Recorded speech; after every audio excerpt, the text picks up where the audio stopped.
మంచిదండి. దేవునికి మహాకృపను బట్టి ఈరోజు ఈ ప్రాంతంలో దేవుడు ఆనంద్ గారి గృహంలో చేసిన మేళ్లకి కృతజ్ఞతలు చెల్లించటానికి తన బంధువుల్ని, రక్త సంబంధికుల్ని, సంఘాన్ని ఆహ్వానించి దేవుడు తన పాపకి ఇచ్చిన ఆరోగ్యాన్ని బట్టి తన జీవితంలో దేవుడు చేసిన మేళ్లకి మనందరితో కలిసి దేవునికి కృతజ్ఞతలు చెల్లించడానికి ఏర్పాటు చేసిన యొక్క కృతజ్ఞత కూడికి వచ్చిన మీ అందరూ కూడా ప్రత్యేకమైన వందనాలు తెలియజేస్తున్నాను. దానితో పాటు వచ్చిన మనం అందరం కూడా పాపను ఆశీర్వదించడానికి కూడా మనం అందరం వచ్చాం. ఏదైనా ఫంక్షన్ జరిగినప్పుడు తెలియకుండానే మనం కోరుకునేది ఏంటంటే, ఎవరి విషయంలో ఫంక్షన్ జరుగుతుందో ఆ పాప అయినా కుమారుడైనా వారు చక్కగా ఆరోగ్యంగా ఎదగాలని, దేవుడు మంచి ఆయుష్ని ఇవ్వాలని, భవిష్యత్తులో మంచి ఉన్నత శిఖరాలకు వెళ్ళాలని మనం అందరం కూడా ఆ బిడ్డలను ఆశీర్వదించడానికి వెళ్తూ ఉంటాం. ఈ రోజుకు వచ్చిన మనం అందరం కూడా ఈ పాప విషయంలో దేవుడు చేసిన మేళ్లకి కృతజ్ఞతలు దేవునికి చెల్లిస్తూ మరొక పక్క ఆ పాపను కూడా ఆశీర్వదించడానికి వచ్చాం. మీరు ప్రారంభంలో అన్నగారు ప్రారంభ ప్రసంగంలో కొన్ని మాటలు చెప్పినప్పుడు మరి ఎంతవరకు విన్నారో తెలియదు, కానీ కొద్ది నిమిషాలు మనము మనందరి బ్రతుకు పుస్తకమైన బైబిల్లోకి వెళ్ళి కొన్ని విషయాలు ఆలోచించేద్దామండి. ఇక్కడ ఎక్కువ శాతం మంది క్రైస్తవులు, క్రైస్తవేతలు కూడా ఉన్నారనుకుంటున్నాను. మనమందరం మనుషులుగా ఈ లోకంలో ఎలా పుట్టాము, ఎందుకు పుట్టాము అన్న విషయాలను ఆలోచించేద్దాం. ఈ ప్రాంతంలో కూడా చాలా మంది రైతులు ఉంటారు కదా, మనకు తెలుసు. రైతులు ఆహారాన్ని పండిస్తేనే మనము భోజనం చేయగలుగుతాం. అలాగనే దేవుడు కూడా ఆయన మంచి వ్యవసాయదారుడు. మనం ఎలాగైతే వ్యవసాయం చేసి మంచి పంటను ఇంటికి తెచ్చుకొని మనం భుజిస్తామో,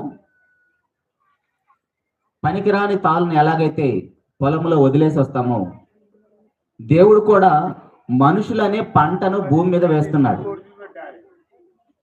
దేవుడు కూడా మనుషులనే పంటను భూమి మీద నాటుతున్నాడు. దానిలో శ్రేష్టమైన దానిని తన యొద్దకు దేవుడున్న లోకానికి తీసుకుని వెళ్ళటానికి ఇక్కడ పంట వేస్తున్నాడు. ఆ దేవుడు వేసిన పంటే మనం అందరం కూడా. మనకి ఎవరికి కూడా ఈ భూలోకాన్ని విడిచిపెట్టడానికి ఇష్టం ఉండదు. ఎందుకంటే ఇదంతా అందంగా ఉంది.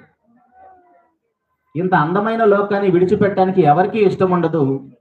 కాకపోతే ఖచ్చితంగా ఏదో ఒక రోజు మనం అందరం ఈ లోకాన్ని విడిచి వెళ్ళిపోవాలి. ఎందుకంటే ఈ లోకమే ఉండదు, ఈ భూగోళమే ఉండదు. అయితే నాశనం అయిపోయే భూగోళమే ఇంత గొప్పగా చేసిన దేవుడు, దేవుడున్న లోకము మనం అందరం కూడా శాశ్వతంగా తన యొద్ద ఉండే లోకం ఇంకెంత గొప్పగా ఉంటుందో ఆలోచించేయండి. ఆ లోకంలోకి మన అందరినీ ఆహ్వానించటానికి మనందరినీ కూడా ఒక ట్రైనింగ్ పీరియడ్ లాగా దేవుడు ఈ లోకానికి పంపించాడు. దేవుడు అంటే ఏంటో, దేవుని యొక్క శక్తి సామర్థ్యాలు ఎలా ఉంటాయో, దేవుని యొక్క గుణగణాలు ఎలా ఉంటాయో, దేవుని యొక్క సుగుణాలు ఎలా ఉంటాయో అవన్నీ మనము కలిగి ఈ లోకంలో జీవిస్తే ఖచ్చితంగా మనం అందరం కూడా ఆ దేవుడున్న లోకానికి వెళ్ళటానికి ఏర్పాటు చేసినది ఈ యొక్క కార్యక్రమం. కొన్ని విషయాలు మనం మనసు పెట్టి ఆలోచిస్తే, ప్రతి పురుషునికి, ప్రతి స్త్రీకి కూడా సొంత భర్త, సొంత భార్య ఉండాలని దేవుడు చెప్పాడు. సొంత భర్త, సొంత భార్య ఉండాలి. దేవుడు వారి గర్భఫలాన్ని ఆశీర్వదించాడు. ఆదికాండం 1వ అధ్యాయంలో స్త్రీనిగా పురుషునిగా దేవుడే చేశాడు. వారిని స్త్రీనిగా పురుషునిగా దేవుడే చేసి వారిని ఆశీర్వదించాడు. ఏమనంటే, మీరు ఫలించి అభివృద్ధి పొంది భూమిని నిండించమని. అలా దేవుడు చెప్పిన ఆజ్ఞ మేరకు మనం అందరం కూడా భూలోకంలో ఇలా తరం వెంబడి తరం తర్వాత మనం పుడుతున్నాం. అలాగనే మన గర్భంలో నుంచి కూడా దేవుడు ఎంతో మంది పిల్లల్ని ఇస్తూ ఉన్నాడు. ఇక్కడున్న మనలో ఎవరూ కూడా నేను పురుషుడిగా పుట్టాలని కానీ, మీరు స్త్రీలుగా పుట్టాలని కానీ అనుకొని పుట్టిన వారం కాదు. అయితే బిడ్డలు పుట్టడం వెనకాల మన ప్రమేయం ఏమీ లేదు. ఆడబిడ్డ పుట్టాలన్నా, మగబిడ్డ పుట్టాలన్నా మన ప్రమేయం ఏమీ లేదు. ఇప్పుడు ఇక్కడ ఎలాగూ ఒక పాప కాబట్టి, పాపకు సంబంధించిన కార్యక్రమం కాబట్టి దేవుడు ఆ పాపను ఎందుకు పుట్టించాడు? ఇక్కడ ఆల్రెడీ చాలా మంది తల్లులు ఉన్నారు. పాప ద్వారా మీరు ఎందుకు స్త్రీలుగా పుట్టాడో మీతో మాట్లాడుతున్నాడు దేవుడు. నిజానికి చాలా మందికి తెలియకపోయి ఉండొచ్చు, కానీ ఆ పాప ఫంక్షన్ లో స్త్రీలందరితో దేవుడు మాట్లాడుతున్నాడు. అట్టని పురుషులతో లేదని కాదు, పురుషులతో కూడా మాట్లాడుతున్నాడు.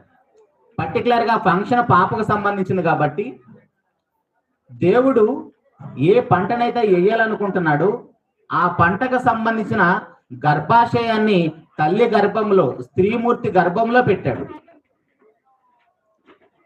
ఆ యొక్క ఆరోగ్యకరమైన ఆ వాతావరణాన్ని దేవుడు కలిగించకపోతే మనము మన అమ్మ గర్భంలో పుట్టేవారము కాదు. ఇక్కడున్న మనలో ఎవరైనా ఏ తల్లి అయినా సరే, నా బిడ్డ దినదినం ఎదగాలి, నా బిడ్డ యవన దశలో అడుగు పెట్టాలి, నా బిడ్డ ఇంకొక బిడ్డకు జన్మనివ్వటానికి, నా బిడ్డకు మంచి ఆరోగ్యం రావాలి, ఆ బిడ్డ అలా ఎదగాలి, గర్భాశయం అలా సిద్ధపరచబడాలని మన అమ్మగారి నాన్నగారిని ఎవరైనా సిద్ధం చేశారండి? ఇక్కడ ఉన్న మనలో ఎవరికైనా? మనందరూ కూడా తల్లిదండ్రులు ఉన్నారు కదా. మన అమ్మ వారి తల్లిదండ్రులు ఏమైనా సిద్ధం చేశారా గర్భాశయాన్ని? మనం ఏం ఆలోచించాలంటే, మన తల్లి గర్భంలో మనం పుట్టడానికి కూడా దేవుడి యొక్క ఆలోచనే. చాలా మంది వివాహాలు చేసుకుంటాం, ఆల్రెడీ వివాహం చేసుకున్న వారు ఉన్నారు, చేసుకోబోయేవారు ఉన్నారు. వివాహం ఎవరి కోసం చేసుకోవాలో తెలుసా? దేవుని కోసం చేసుకోవాలి. ఎందుకంటే దేవునికి అనేక మంది పిల్లలు కావాలి. ఆ పిల్లల్ని కంటానికి దేవునికి అవసరమైన గర్భఫలాన్ని మనము కనటానికి వివాహం చేసుకోవాలి. కానీ అవేవి మనకు తెలియకుండా అమ్మాయికి వయసు వచ్చిందని, అబ్బాయికి వయసు వచ్చిందని వివాహాలు చేసుకుంటాము. కానీ దాని వెనకాల ఉన్న ఆంతర్యం ఏంటంటే దేవునికి అనేక మంది పిల్లలు కావాలి కాబట్టి మనకి వివాహాలు అవుతున్నాయి. అయితే వివాహమైన మన అందరి విషయాలలో దేవుడు కోరుకుంటుంది ఏంటంటే, దేవుడు ఎలాంటి లక్షణాలు కలిగి బ్రతికాడు, ఎలాంటి లక్షణాలు కలిగి ఈ లోకంలో ఉన్నాడు. మనకి దేవుడు అంటే ఎవరో తెలియకపోయి ఉండొచ్చు, దేవుని యొక్క లక్షణాలు అంటే ఏంటో మనకు తెలియకపోయి ఉండొచ్చు. అందుకని దేవుడు మానవ శరీరంలో భూలోకంలోకి వచ్చి మన మధ్య 33.5 సంవత్సరాలు జీవించాడు. ఆయనే ప్రభువైన యేసుక్రీస్తు వారు. ఆ ప్రభువైన యేసుక్రీస్తు వారి యొక్క జీవితాన్ని మనం చూస్తే, ఒక నరమాత్రుడు, ఒక మనిషి ఎలా జీవించాలి, ఎలాంటి సుగుణాలు కలిగి, ఎలాంటి లక్షణాలు కలిగి బ్రతకాలో ఆయన చూస్తే అర్థమవుతుంది. కాబట్టి ఆ ప్రభువైన యేసుక్రీస్తు వారికి ఎలాంటి లక్షణాలు ఉన్నాయో అలాంటి లక్షణాలతో ప్రతి పురుషుడు, ప్రతి స్త్రీ బ్రతకాలని దేవుడు కోరుకున్నాడు. ఆయనలాగా బ్రతికిన వారే తిరిగి మరలా ఆయన ఉన్న లోకానికి వెళ్ళడానికి అవకాశం ఉంటుంది. అయితే మనం అందరం నేర్చుకోవాల్సిన విషయం ఏంటంటే, మన బిడ్డలు ఎలా ఎదగాలని కోరుకుంటామంటే, ఈ లోకంలో చాలా గొప్పవారిగా ఎదగాలని కోరుకుంటాం, మంచిదే. కానీ ఈ లోకంలో ఎంత గొప్పవారిగా ఎదిగినా ఖచ్చితంగా ఈ లోకాన్ని విడిచే రోజు వస్తుంది. అయితే మనకు రావాల్సిన మంచి ఆలోచన ఏంటంటే, ఈ లోకంతో పాటు మనము మన బిడ్డలు అందరము కూడా పరలోకములో దేవుని యొక్క నివాసం చేయటానికి ఇక్కడ బ్రతుకుంటగానే ఒక మంచి ఆలోచన చేయాలి. అదేంటంటే, బైబిల్ ఉన్న వారు తెరిచి చూడండి, ఎఫెసీయులకు రాసిన పత్రిక 4వ అధ్యాయం 15వ వచనములో, ప్రేమ కలిగి సత్యము చెప్పుచు క్రీస్తు వలె ఉండుటకు మనం అన్ని విషయములో ఎదుగుదము.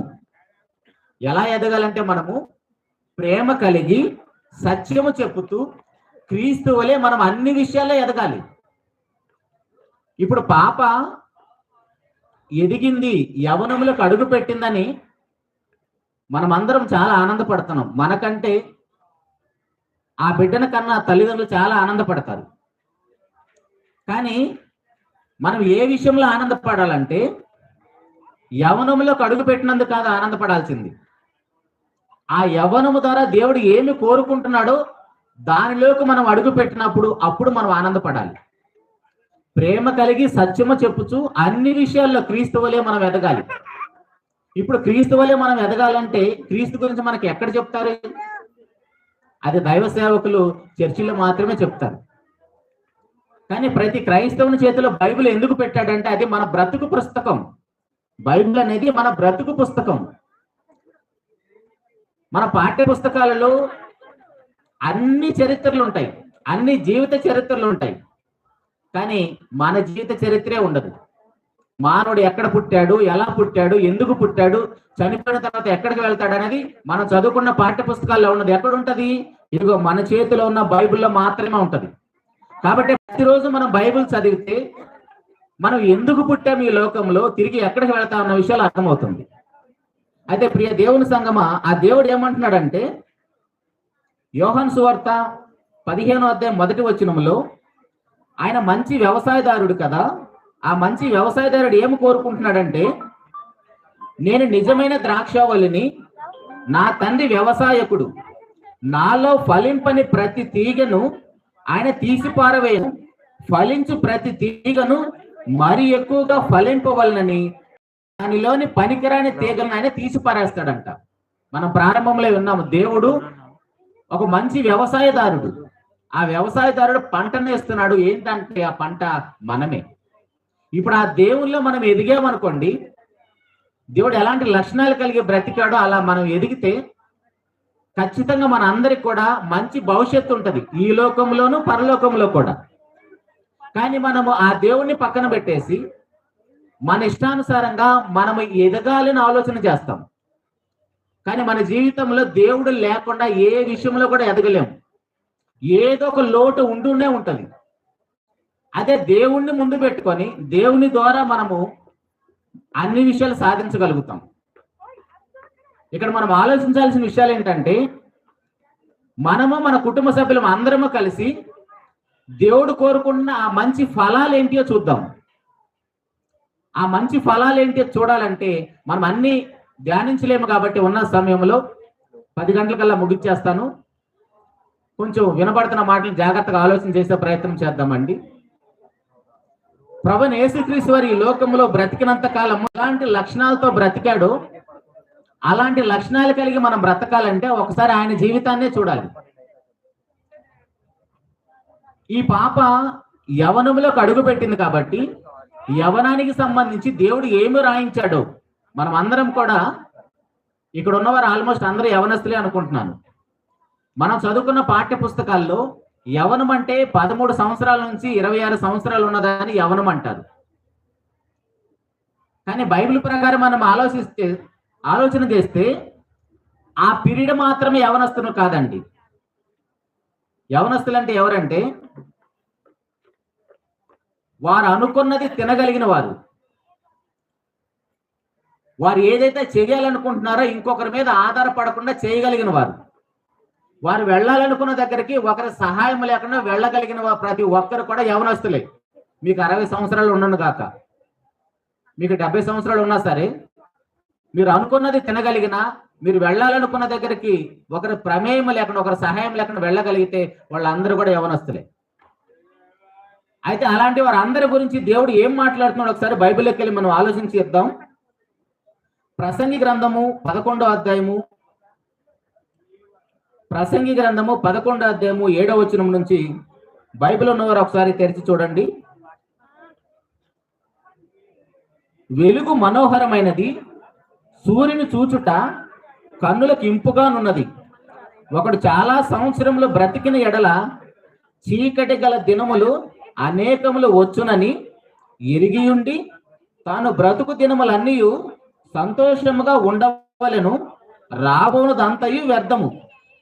9వ వచనములో, యవ్వనుడా నీ యవ్వనమందు సంతోషపడము, నీ యవ్వన కాలమందు నీ హృదయమును సంతుష్టిగా ఉండనిమ్ము, నీ కోరిక చొప్పునను నీ దృష్టి యొక్క ఇష్టము చొప్పునను ప్రవర్తింపము.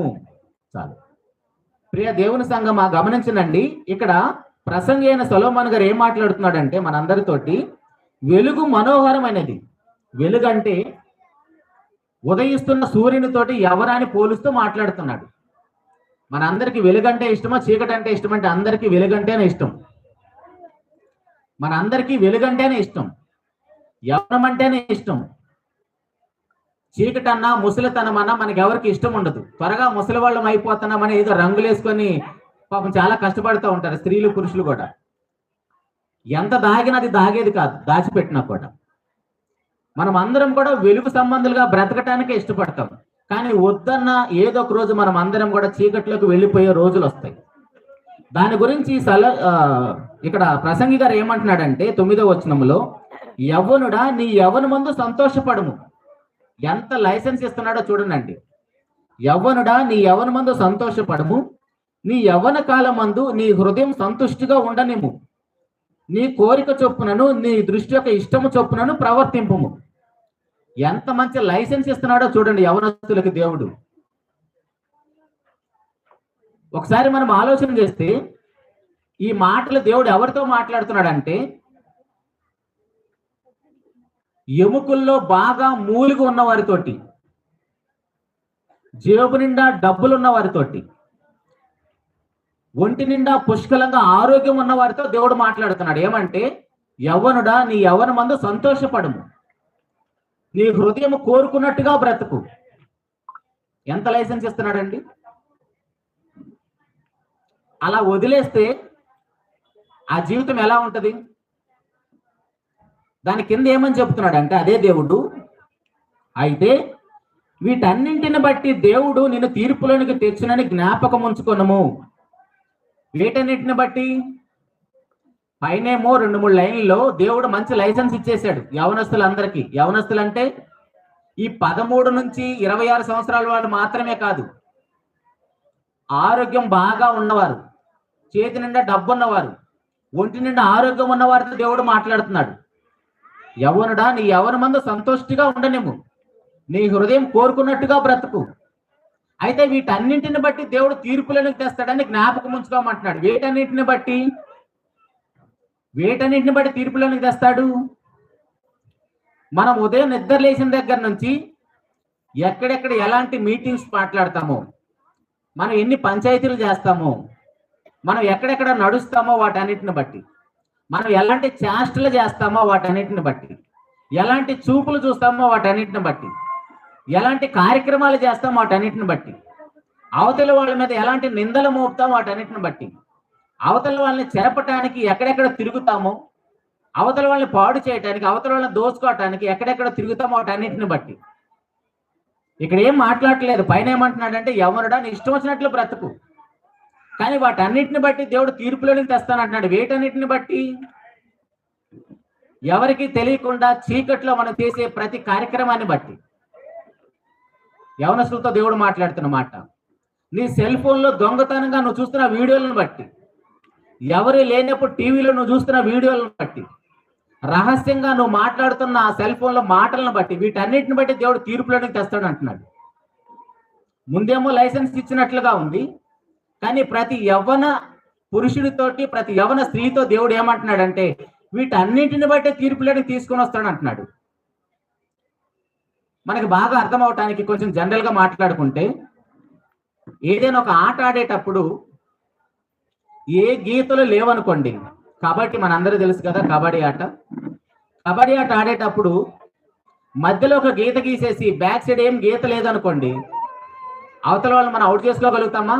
ఎంత దూరం వెళ్ళినా అవుట్ చేసుకోలేము. కాబట్టి ఖచ్చితంగా బౌండరీస్ ఉంటాయి. ఆ బౌండరీస్ లోనే, ఆ గీతల మధ్యలోనే ఆట ఆడాలి. అప్పుడు అదే మజా వస్తుంది. ఏ గీత లేదనుకోండి, వీడు అరుచుకుంటూ పోతూనే ఉంటాడు, అవతల వాడు చిక్కకుండా వెళ్ళిపోతూనే ఉంటాడు. ఆట బాగుంటుందా? అలాగనే మన జీవితం కూడా ఎలాగ ఉండాలంటే గీతల మధ్య బ్రతకాలి, బౌండరీస్ మధ్య బ్రతకాలి. ఆ బౌండరీస్ మధ్య బ్రతికితేనే ఆ జీవితానికి ఒక విలువ ఉంటుంది. అందుకని చెప్తున్నాడు దేవుడు. ఏమంటున్నాడంటే, యవ్వనుడా నీ యవ్వన మందు సంతుష్టిగా బ్రతుకు, నీ కళ్ళు చూసిన ప్రతిదాన్ని అనుభవించు, నీ నోరు ఏది మాట్లాడాలంటే అది మాట్లాడు, నువ్వు ఏది తినాలనుకుంటే అది తిను. అయితే నువ్వు తిన్న ప్రతి దాన్ని తీర్పులోకి రాకుండా చూసుకో. నువ్వు చూసిన ప్రతి వస్తువును బట్టి తీర్పులోకి రాకుండా చూసుకో. నువ్వు ఎక్కడెక్కడ నడుస్తున్నావో ఆ నడకను బట్టి తీర్పులోకి రాకుండా చూసుకో. ఆ గీత తొక్కొద్దు అంటున్నాడు. మనకి కొన్ని మోరల్ వాల్యూస్ ఉంటాయి. ఆ విలువలేవి లేకుండా బ్రతికామనుకోండి, బాగుంటుందండి జీవితం.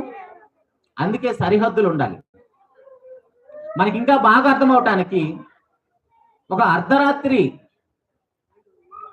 ఏ వెలుతురు లేని ప్రదేశంలో మనం నడవాలనుకోండి,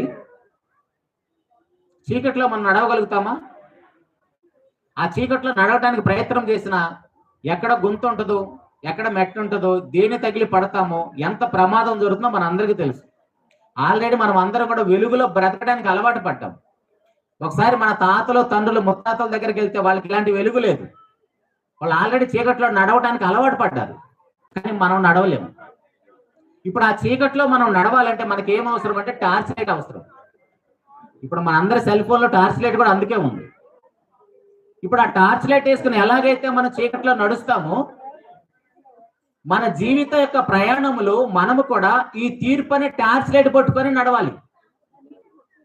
ఈ తీర్పు అనే టార్చ్ లైట్ పట్టుకొని మనం నడిచినప్పుడు యవ్వనమందు నువ్వు ఎలాంటి బ్రతికినా నీకేమీ కాదు. అర్థమవుతున్నా ప్రియ దేవుని సంగమా? దేవుడు ఏమంటున్నాడంటే యవనస్తులతోటి, నీ యవన కాలం మందు నీ ఇష్టము చొప్పున బ్రతుకు, నీ హృదయం సంతుష్టిగా ఉండనేము, నీ కోరిక చొప్పున, నీ దృష్టికి ఇష్టం చొప్పున ప్రవర్తింపము. అయితే ఎలా బ్రతకాలంటే, ఎలా తిరగాలంటే, నీవు ఈ లోకంలో ఎలా జీవించాలంటే ఒక టార్చ్ లైట్. ఏంటి ఆ టార్చ్ లైట్ అంటే దేవుడిచ్చే తీర్పు.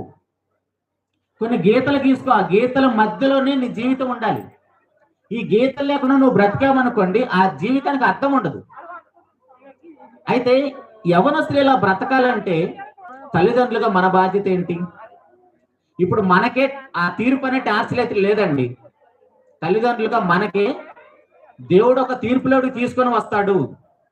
కొరింథీయులకు రాసిన 2వ పత్రిక 5వ అధ్యాయంలో, కొరింథీయులకు రాసిన 2వ పత్రిక 5వ అధ్యాయంలో 10వ వచనంలో, ఎందుకనగా తాను జరిగించిన క్రియల చొప్పున అవి మంచివైన సరే చెడ్డవైన సరే దేహముతో జరిగించిన వాటి ఫలము ప్రతి వాడును పొందినట్లు మనం అందరము కూడా తీసిన న్యాయపీఠం ఎదుట ప్రత్యక్షము కావలేను. మనం ఎన్ని పనులు చేసామో, ఎన్ని మంచి పనులు చేసామో, ఎన్ని చెడ్డ పనులు చేసామో మనకు తెలియదండి. కానీ దేవుడు ప్రతి విషయాన్ని తన గ్రంథంలో రాసుకొని మనం చనిపోయిన తర్వాత లెక్క అడుగుతాడు. కాబట్టి మనం బ్రతికినంత కాలం మంచి చేయటానికే ఇష్టపడాలి, బ్రతికినంత కాలం మంచి మాటలే మాట్లాడాలి. కానీ ఏదో ఒక రోజు మనం ఆ పంట కోసుకునే రోజు వస్తుంది. మన మాట మంచి మాటలు మాట్లాడాలి, మనం మంచి పనులు చేయాలి. అది చేయకుండా చెడు మాటలు, చెడు పనులు, అలాంటి విత్తనాలు నాటామనుకోండి, ఖచ్చితంగా ఆ చెడు కోసుకునే రోజు వస్తుంది. కాబట్టి దేవుడు ఆ తీర్పులను తీసుకొని వచ్చినప్పుడు మనం అన్ని మంచి చేసామనుకోండి, ఇప్పుడు మంచి చేయాలంటే మనకు మంచి ఎవరు చెప్పాలి? యవనస్తులకు మంచి ఎవరు చెప్పాలండి? అమ్మా నాన్నే చెప్పాలి. ఇప్పుడు అమ్మా నాన్నకి దేవుడు పెట్టిన ఆ తీర్పు అనే టార్చ్ లైట్ లేదనుకోండి, వాళ్ళే చీకట్లో బ్రతుకుతున్నారు. అమ్మా నాన్నే చీకట్లో బ్రతుకుతుంటే వాళ్ళు మనకి ఏం చెప్తారు? మంచి. అమ్మా నాన్న మనకి ఏం మంచి చెప్పలేదు. అప్పుడు అమ్మా నాన్న, మనము యవనస్తులను మనం అందరం కూడా చనిపోతే ఎక్కడికి వెళ్తాం? దేవుని న్యాయపీఠం మీదట నిలబడతాం. సో అలా దేవుని న్యాయపీఠం మీద నిలబడ్డప్పుడు మన దగ్గర మంచి అనేదే కనపడలేదు అనుకోండి, ఏంటి పరిస్థితి? కానీ అలా మనం బ్రతకూడదని ప్రతి ఒక్కరూ ప్రభుని యేసుక్రీస్తు వారిని చూడమంటున్నాడు. అందుకని ఇప్పుడు నీ యొక్క పిల్లలు మనం సోషల్ మీడియాలో చూస్తుంటే 16 సంవత్సరాలు ఉంటాయి ఇంటర్మీడియట్ అంటే. 10th అయిపోయిన తర్వాత వాళ్ళకి రెక్కలు వచ్చినట్టుగా ఉంటాయి. ఆ రెక్కలు వచ్చిన పక్షిని మనం పట్టుకోగలుగుతామా? అప్పుడే కాలేజీలో అడుగుపెట్టిన పిల్లల పరిస్థితులు ఎలా ఉంటుంది? అప్పుడప్పుడే ప్రేమలు, అప్పుడప్పుడే వివాహాలు కూడా చేసేసుకుంటున్నారు. కాబట్టి ప్రతి తల్లి తండ్రి, మరి ముఖ్యంగా ఎవరింట్లో యవనస్తులు ఉన్నారు, ఆ ప్రతి తల్లి తండ్రి మీ బిడ్డల్ని మీ 2 కళ్ళతో కాదు 1000 కళ్ళతో చూస్తూ ఉండండి. ఎందుకంటే సోషల్ మీడియా ఎంత అభివృద్ధి చెందిందో చూస్తున్నాం. ఎక్కడెక్కడో ఏదో జరిగితేనే అయ్యో పాపం అలా జరిగిపోయిందని తెగ బాధపడిపోతున్నాం కదా. అక్కడ మన బిడ్డలు ఉండకుండా ఉండాలంటే, ఆ ప్రమాదంలో మన బిడ్డలు పడకుండా ఉండాలంటే, నీ బిడ్డ లేదా నీ కొడుకు వాళ్ళు కాలేజీకి వెళుతున్నా, ఉద్యోగాలకు వెళుతున్నా, వాళ్ళని మీరు 2 కళ్ళతో కాదు 1000 కళ్ళతో ఎప్పుడు జాగ్రత్త చేసుకుంటూ ఉండాలి. లేకపోతే అలాంటి న్యూస్లో మన బిడ్డలను చూసే పరిస్థితి వస్తుంది. అలాంటి భయంకరమైన పరిస్థితులు మన కుటుంబాల్లో రాకూడదనే దేవుడు మన అందరికీ ఈ విషయాలు చెప్తున్నాడు.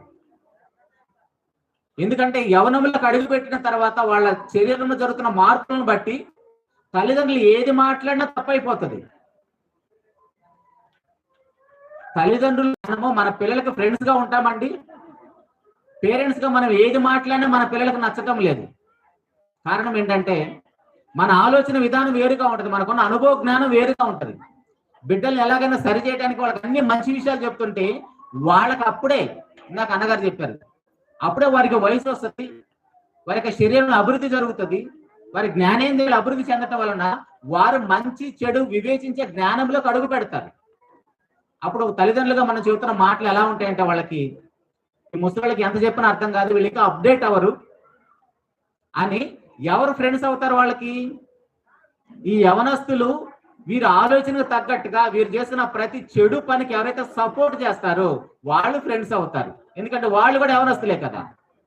కాబట్టి యవనస్తులు ఫ్రెండ్స్ అవుతారు, ముసలి వాళ్ళకు ఫ్రెండ్స్ అవుతారు. ఎక్కడైనా ముసలి వాళ్ళు యవనస్తులు ఫ్రెండ్స్ గా ఉన్నారండి? పార్కులో వాకింగ్ చేస్తున్నప్పుడు ముసలందరూ ఒక పక్కన చేస్తూ ఉంటారు, యవనస్తులందరూ ఎక్కడ ఉంటారు? యవనస్తులందరూ జిమ్ముల్లోను సినిమాల్లోను ఇలా కనపడతారు.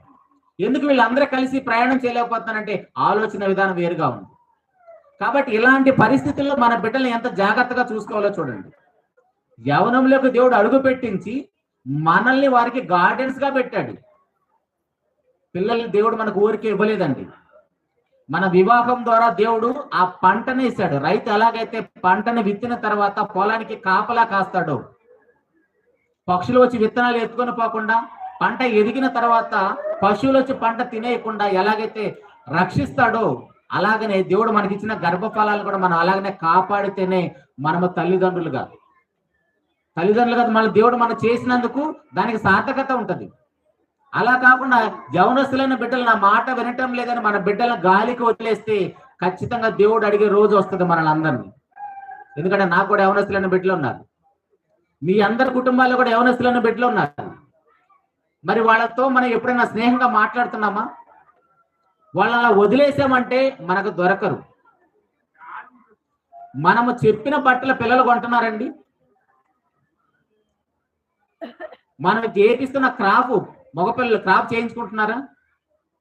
అంటే వాళ్ళు వేసుకున్న బట్టల దగ్గర నుంచి వాళ్ళ హెయిర్ స్టైల్ మనం చెప్పినట్టుగా ఉండట్లేదంటే మనల్ని చేయి జారిపోతున్నారని అర్థం. కాబట్టి ఖచ్చితంగా మన బిడ్డలతో మనం మాట్లాడాలి, మన బిడ్డలతో మనం స్నేహం చేయాలి. ఎందుకంటే మనం కూడా అక్కడి నుంచే వచ్చాము కదా, ఆ యవన దశ నుంచి మనం వచ్చాము కాబట్టి అక్కడ హార్మోన్ చేంజెస్ ఎలా ఉంటాయో మనకు తెలుసు. కాబట్టి వాళ్ళకి తెలియదు కాబట్టి వాళ్ళతో ఖచ్చితంగా మన స్నేహం చేస్తేనే మన బిడ్డలు మనం కాపాడుకోగలుగుతాం. మన బిడ్డలను మన గాలికి వదిలేసి ఏదో ప్రమాదం జరిగిన తర్వాత దేవుడా నా బిడ్డ దొరికడా నీకని దేవుడి మీద మనం ఏడవకూడదు. సోషల్ మీడియాలో మనం చూస్తున్న వార్తలు చూస్తున్న చాలా భయంకరంగా ఉంటుంది. అలాంటి పరిస్థితులకు మనం వెళ్లకుండా ఉండాలంటే ఖచ్చితంగా మనము మన బిడ్డలు అందరం కలిసి దేవుని సన్నిధిలో జాగ్రత్తగా ఉండాలి. కానీ ప్రియ దేవుని సంగమా, దేవుని పిల్లలుగా మన సమాజానికి ఇవ్వాల్సిన మంచి మెసేజ్ ఏంటంటే, మనల్ని చూసి సమాజంలో అనేక మంది యేసుప్రభు దగ్గరికి రావాలి. ఇప్పుడు మనకే యేసుప్రభు యొక్క లక్షణాలు మనకే లేవనుకోండి, మనం బైబిల్ పట్టుకునే ఉపయోగం ఏంటి? ప్రతి ఆదివారం దేవుని సంఘానికి వెళ్ళే ఉపయోగం ఏంటి? కాబట్టి స్త్రీలుగా పురుషులుగా దేవుడు మనల్ని పుట్టించిన కారణం ఏంటంటే పరిశుద్ధులుగా నిర్దోషులుగా బ్రతకాలని. ప్రథమ ఫలంగా ప్రభు యేసుక్రీస్తు వారు చనిపోయి తిరిగి లేచాడు. ప్రథమ ఫలం ఆయన మృతుల నుంచి తిరిగి లేచిన వాడు. తర్వాత వరుస క్రమంలో మనం అందరం కూడా లెగవాలి, ఆయన వరుసలో లెగవాలి. ఇప్పుడు మనం అందరం కూడా అలా లెగవాలంటే మనం ఏ వరుసలో ఉన్నాము? పాపుల వరుసలో ఉంటున్నామా? పరిశుద్ధుల వరుసలో ఉంటున్నామా? తల్లిదండ్రులుగా మనమే పాపుల వరుసలో ఉంటే మన బిడ్డలు పరిశుద్ధుల వరుసలో ఉంటారా? కాబట్టి దేవుడు మాట్లాడుతున్నాడు పౌలు గారితో, తిమోతికి చెప్తున్నాడు, ఏమంటున్నాడంటే, యవ్వనుడా నీ యవనేచ్ఛ నుంచి పారిపోమంటున్నాడు. యవనేచ్ఛ నుంచి ఎక్కడికి పారిపోతారండి? మనం అడవిలోకి వెళ్ళామనుకోండి, అడవిలో మనకి యవనేచ్ఛలు ఉండవా? ఆ కోరికలు ఉండవా? మరి ఆ కోరికలు ఎలా కంట్రోల్ చేయగలుగుతాం? దేవుడు చెప్పిన ఆ బౌండరీస్, ఆ గీతల మధ్య బ్రతకాలి. మన ఇష్టం వచ్చినట్టు బ్రతకొచ్చు, యవనస్తులు ఎవరైనా సరే మన ఇష్టం వచ్చినట్టు బ్రతకొచ్చు. కాకపోతే దేవుడు చెప్పిన ఆ భక్తి, దేవుడు అంటే భయం, దేవుడు చూస్తున్నాడు, దేవుడు యొక్క శక్తి సామర్థ్యాలు మనకు తెలిసి ఉండాలి. దేవుని కంటికి కనబడిన సృష్టి అంటూ ఏదీ లేదు.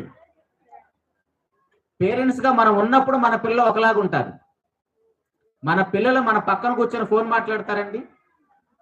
మన పిల్లలు మన పక్కన కూర్చొని చాటింగ్ చేస్తారా?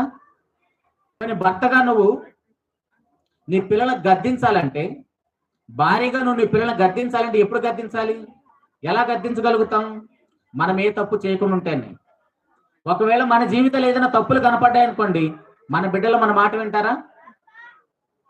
సో మన బిడ్డలు మన మాట వినాలన్నా, మన భార్య మన మాట వినాలన్నా, మన భర్త మన మాట వినాలన్నా మనం ఎలా ఉండాలి? మన బిడ్డలకు మాదిరిగా ఉండాలి. మన బిడ్డలు చెడిపోవడానికి కారణం మనమే, మన బిడ్డలు బాగుపడటానికి కారణం కూడా మనమే. ఎందుకు నేను ఇక్కడే ఎక్కువసేపు మాట్లాడుతున్నా అంటే, ప్రతి కుటుంబంలో ఉన్న సమస్య ఇది. మన పిల్లలు మనం ఇక్కడ కూర్చొని భోంచేస్తున్నాం అనుకోండి, వాళ్ళు సపరేట్గా ఫోన్ తీసుకుని వెళ్ళి కూర్చొని మాట్లాడుకుంటారు. మనతో కలిసి భోంచేయరు, మనతో కలిసి కూర్చొని మాట్లాడరు. కారణం ఏంటి? మనం చేజారిపోతుందని అర్థం చేసుకోవాలి మనం. కాబట్టి ప్రతి తల్లి తండ్రి కూడా స్కూల్ నుంచి వచ్చినా, కాలేజీ నుంచి వచ్చినా, ఉద్యోగం నుంచి వచ్చినా ఈరోజు ఏం జరిగింది అని కనీసం ఒక 10 నిమిషాలు మీ బిడ్డలతో మాట్లాడండి. అంత టైం లేదు మనకి.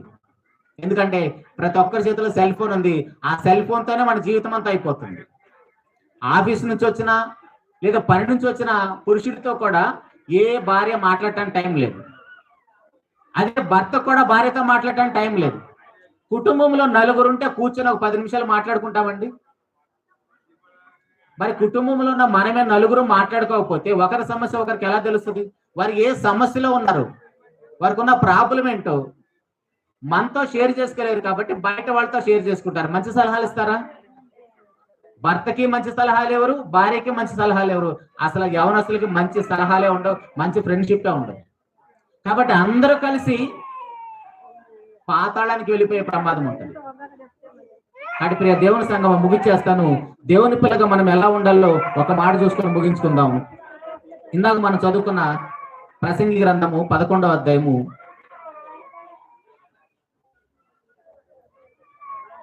9వ వచనం నుంచి, యవ్వనుడా నీ యవ్వనమందు సంతోషపడము, నీ యవ్వన కాలం మందు నీ హృదయం సంతుష్టిగా ఉండనిము, నీ కోరిక చొప్పున నీ దృష్టికి ఇష్టం చొప్పున ప్రవర్తింపము.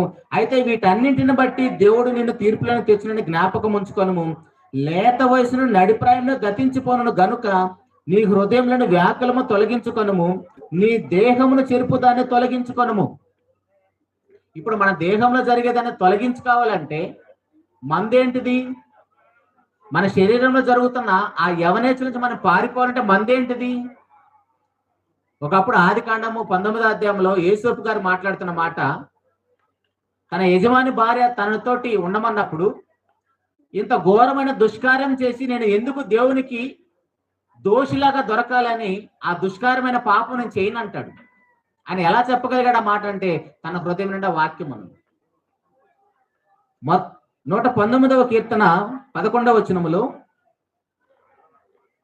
119వ కీర్తన 11వ వచనములో, నీ ఎదుట నేను పాపం చేయకుండానట్లు నా హృదయంలో నీ వాక్యం ఉంచుకొని ఉన్నాను.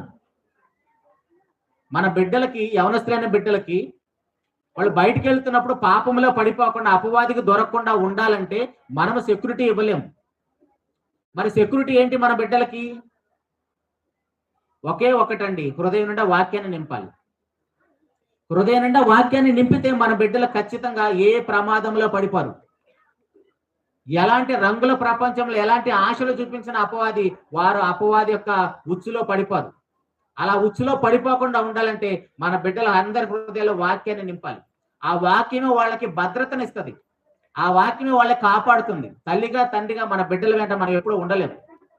వాళ్ళు ఎప్పుడైతే మన చేతుల నుంచి వెళ్ళిపోతున్నారో అలా అపవాది చేతులకు వెళ్ళిపోతారు.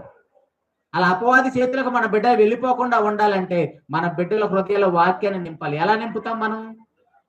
ప్రతిరోజు వాక్యాన్ని మనం ధ్యానించాలి కుటుంబంతో కలిసి. అందుకే క్రమం తప్పకుండా సంఘానికి వెళ్ళాలి. సంఘంలో ఆదివారం 1 గంట చెప్తాడు సేవకుడు వాక్యం. అది సరిపోతుందండి వారం మొత్తానికి? 3 పూటల్లో మనం 1 పూట ఆహారం తినలేదనుకోండి, ఎంత నీరసం వస్తుంది? 2 పూటలు తినకపోతే, అసలు 1 రోజు మొత్తం భోజనం చేయలేదనుకోండి, ఎలా ఉంటది? ఎంత నీరసంగా ఉంటది? మరి అలాగనే ఆత్మకి వాక్యం అనే శరీరానికి ఆహారం ఎలాగ అవసరమో మన ఆత్మ కూడా వాక్యం అనే ఆహారాన్ని ఇవ్వాలి. అప్పుడే ఆత్మ పుష్టిగా ఉంటుంది, అప్పుడే ఏ పాపంలో పడిపోకుండా ఉంటుంది. కాబట్టి ప్రియ దేవుని సంగమా, ఈ యవనస్తురాల బిడ్డ గురించి వచ్చిన మనం అందరం కూడా ఆ బిడ్డ ద్వారా దేవుడు మన అందరితో మాట్లాడిన మాటలు యవనస్తులైన మనము మన ఇష్టం వచ్చినట్టు బ్రతకొచ్చు. అయితే ఆ బ్రతుకు ఎలాగ ఉండాలంటే దేవుని యొక్క భయము భక్తుల్లో ఉండాలి. వాటన్నింటిని బట్టి దేవుడు తీర్పులను తీసుకుని వస్తాడు కాబట్టి ఆ గీతల్లోనే మన బౌండరీస్ ఉండాలి. ఆ బౌండరీస్ మధ్య మన బ్రతుకులు ఉండాలి. ఏ బౌండరీస్ లేకపోతే ఆటకు రంజు ఉండదు, మజా ఉండదు. అలాగనే దేవుడిచ్చిన ఆ గీతలోనే మన జీవితం ఉంటే మనము మన కుటుంబం అందరం కూడా దేవుడున్న లోకానికి వెళ్ళటానికి అవకాశం ఉంటుంది. అలాంటి కృప తండ్రి అయిన దేవుడు మనందరికి అనుగ్రహించాలని మనస్ఫూర్తిగా కోరుకుంటూ ఈ మాటలు ముగిస్తున్నానండి. చిన్న మాట ప్రార్థన చేసుకుందాం. మహోన్నతుడా, మహాపరిశుద్ధుడా, జీవము కలిగిన మా తండ్రి, పరిశుద్ధమైన ఘనమైన మీ నామానికి వేలాది స్తుతులు స్తోత్రాలు నాయన. ఇంతవరకు మమ్మల్ని అందరినీ ప్రేమించి మీ కృపలో భద్రపరిచి కొన్ని విలువైన మాటలతో తండ్రి మమ్మల్ని అందరినీ హెచ్చరించి బలపరిచేవారిని బట్టి స్తోత్రం తండ్రి. యవన కాలంలో అడుగు విషయంలో తండ్రి మీరు చేసిన కృపకై స్తోత్రం తండ్రి. మీ బిడ్డకి ఇచ్చిన ఆరోగ్యాన్ని బట్టి కూడా స్తోత్రం నాయన. ఆ బిడ్డ ద్వారా తండ్రి ఈ రోజు మా అందరితో మీరు మాట్లాడిన ప్రతి మాటను బట్టి కూడా స్తోత్రం తండ్రి. మా అందరి కుటుంబాల్లో మీరు ఇచ్చిన గర్భఫలాలను బట్టి స్తోత్రం తండ్రి. ఇచ్చిన గర్భఫలాలు తండ్రి దినదినం ఎదగటానికి మా బిడ్డలందరికీ మాకు మీరు ఇస్తున్న ఆరోగ్యాన్ని బట్టి ఆయుష్ని బట్టి కూడా స్తోత్రం తండ్రి. యవన కాలంలో అడుగుపెట్టిన ప్రతి ఒక్క బిడ్డ కూడా తండ్రి నశించే నరకానికి వెళ్లకుండా ఆ బిడ్డలందరూ కూడా తండ్రి మీ యొక్క వాక్యపు వెలుగులో మీరు గీసిన బౌండరీస్ మధ్యనే వారి జీవితం ఉండాలని, మేము చేసిన ప్రతి మంచికి ప్రతి చెడుకు కూడా తండ్రి మీరు తీర్పులను తీసుకుని వస్తారని గుర్తుపెట్టుకొని దాని ప్రకారం మేము బ్రతుకుతూ మాకు ఇచ్చిన గర్భఫలాలు కూడా పెంచుటకు మా అందరిని తండ్రి మీకు వాక్యంతో పెంచండి నాయన. ఈ సమయంలో తండ్రి ఈ ప్రాంతంలో తండ్రి ఈ యొక్క శబ్దం ద్వారా ఈ మాటలు ఉన్న ప్రతి ఒక్కరి విషయం ప్రార్థిస్తున్నాం తండ్రి. ప్రతి ఒక్క బిడ్డ కూడా తండ్రి మీరు చెప్పిన ఆజ్ఞల ప్రకారం బ్రతుకుతూ వారి బిడ్డలను పెంచుటకు, వారి బిడ్డల తండ్రి మీ ఏడల భయము భక్తి కలిగే విధంగా పెంచుటకు ప్రతి ఒక్క తల్లి తండ్రి కూడా బాధ్యత కలిగి బ్రతుకు సహాయం చేయడం నాయన. అలుపుడే నేను నాకు తండ్రి మీ పిల్లలతో మీ మాటలు పంచుకోవడానికి భాగ్యం స్తోత్రాలు చెల్లించుకుంటూ మిగిలిన కార్యక్రమం అంతా నాయన మీకు మహిమకరంగా జరిగించమని మీ యొక్క ప్రియ కుమారుడు మా ప్రభువైన యేసుక్రీస్తు పరిశుద్ధమైన నామంలోనే ప్రార్థించి అడిగి పొందుకొని ఉన్నాము తండ్రి. ఆమేన్. అందరికి వందనాలండి. Thank you very much.